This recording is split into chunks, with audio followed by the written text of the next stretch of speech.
It looks like my next guest is with us, and I'm going to bring this next guy on, and I'm going to surprise him when I bring him on.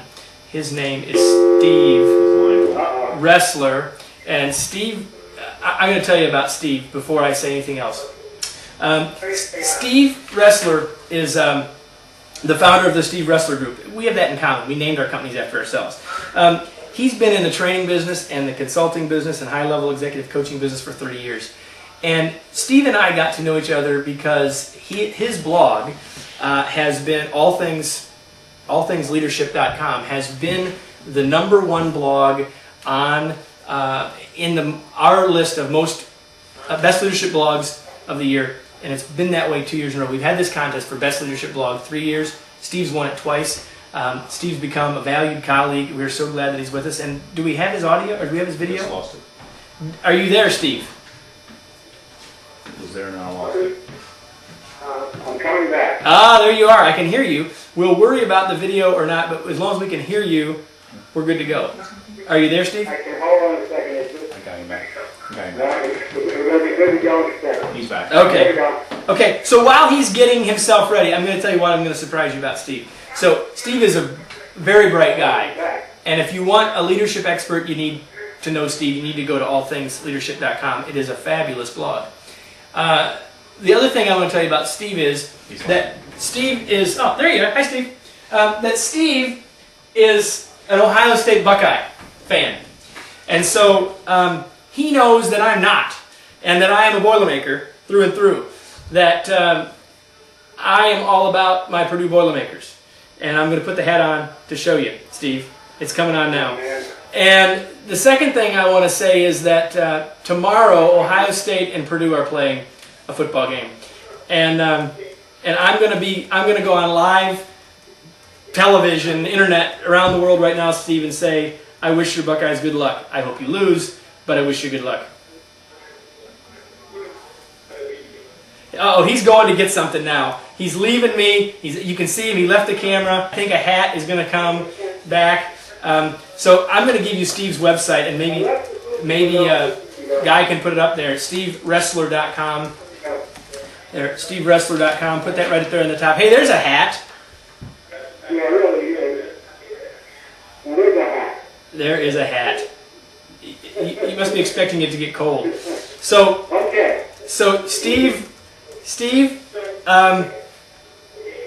tell me a little bit about, first thing, tell me how you got into blogging. Tell me about your blogging story.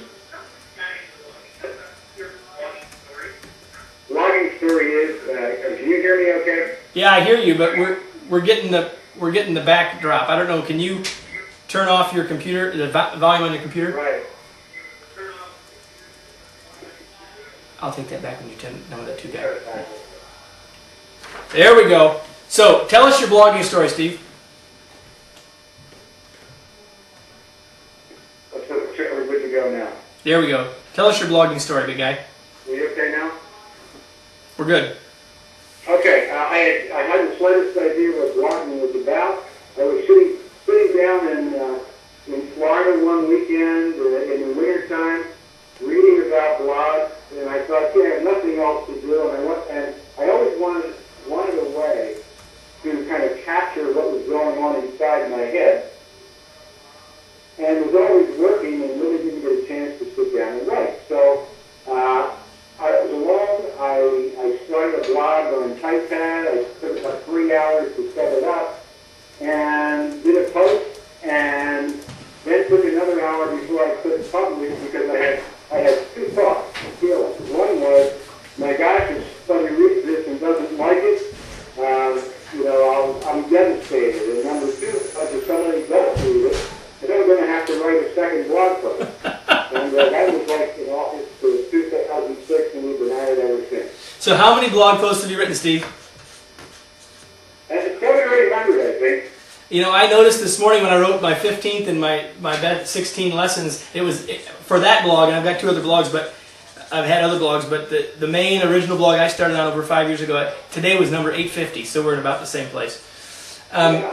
So I want to pick your brain on leadership. I'm learning that we're not here in you super well, Steve. So I'm going to summarize a little bit of what you said. That you've been blogging a long time. You decided to try it, and you wrote the first post, and you were worried that either people wouldn't like it and you'd devastate it, or they would like it and you'd have to write again. And obviously we know which the answer was 700 or 800 posts later. Tell us quickly, I want to pick your brain as a leadership expert for a minute before we go on, and tell me what you think some of the biggest issues corporate leaders are facing right now, and maybe a little bit about how they're dealing with them. Sure. And I think this ought to be better. Again, I just went off speakerphone and I'm holding this up, so you shouldn't be getting feedback. Awesome. Does that work? Yeah, that sounds great. Okay, terrific. Biggest issues that leaders are facing now, here's what I'm seeing happening in the corporate marketplace. And the biggest issue is for leaders to be able to make very, very tough and heart-wrenching decisions about who is going to be left in their organization while they're getting it to the size that it needs to be able to stay in business. And contrary to popular belief, this is not something that CEOs do cavalierly, to say the least. Many of these folks have worked with their people for a lot of years. They know their families. They know what the family situation is. And those kinds of decisions really are gut-wrenching decisions. So that's number one. Number two, the second thing is now that they're left with, in some cases, what feels to them like a skeleton crew. How do you get people to stay at top levels of performance when they're doing 2 or 3 things rather than one particular job that they had before all of this started? So those are the 2 things that leaders are facing. I think that's fantastic. My experience. It's dead on. We're right in the same place. 2 of the main things that people are facing right now. What are the side effects that people are going to impact in their businesses when they've got fewer employees and the work hasn't gone away, or maybe the expectations are going up? I'm guessing people here at Remarkable House would notice that our expectations and the workload's going up. Guys laughing, so a couple of thoughts on fewer employees, more work. How do we deal with that? Well, the strange thing is the business that you and I are in, okay, is considered to be discretionary spending, let's face it, by corporations. Okay. When they sit down and say, okay, we've got the gas bill, the electric bill, and payroll over here, and we have training and development over here, let's sit down and figure out which one we can cut back on, right? However, the issue right now is, since people are doing more than one thing, they need to know, how to juggle that, and more than juggle that, how to do it effectively, and B, they're actually in a position to have to learn how to be more effective at roles in which they were not effective before. So training and development has become more important, yet it's become yet another controversial issue when it comes to sitting down and saying, how do we spend our money? If people don't believe, and the corporations don't believe that it's the right thing to do, it's a matter of how do we do this in the best possible way, in the most cost-effective way, so that we don't leave people hanging out there. Steve, thanks a lot. I'm going to. I know that you're offering. I've just been told that the sound is not going real great for the 2 of us on the line, and so I'm going to have us cut off. But what I am going to do is I'm going to make sure for everyone that's RSVP'd, we're going to make sure that they get a link to the coaching ebook that you're offering everybody. We will give that link to everybody later, because looks like we're not being able to put links in the chat stream.